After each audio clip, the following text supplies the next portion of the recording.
think of it in terms of, we have the idea of rest in a fallen world that anticipates tiredness and the need for relaxation and a ceasing of activities. One writer has said, however, biblical rest does not mean lounging around. It's not rest from activity, it's rest in activity. It's hard for us to even imagine that, isn't it? Being finite human beings. Heaven is sometimes misthought of, and a longing for heaven is viewed as weakness and escapism. You ever heard the little cliche that says, you're so heavenly minded, you're no earthly good? You know, we've all kind of heard that at times. A lot of people feel like that longing for heaven and just the hope of heaven, you got to live in a real world. So why think about heaven?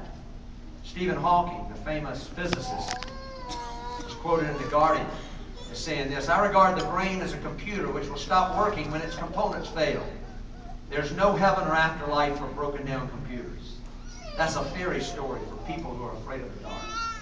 That's sad, isn't it? If you would have that attitude. But you know what? There are many people that feel that way. In fact, there's an emerging body of literature, even in the church, that's talking that way. It's scary to think about that.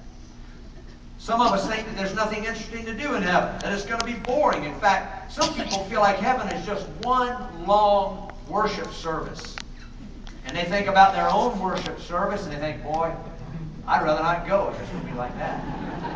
You know, can you imagine eternity doing that? In fact, Mark Twain said this about heavenly music.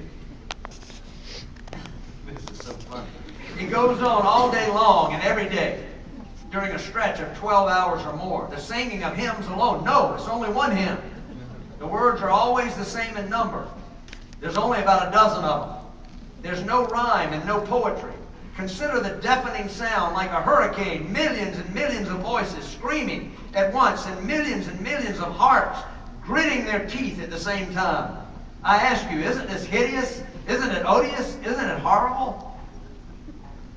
Unfortunately, many people share Twain's perspective that heaven is boring and loud and not fun.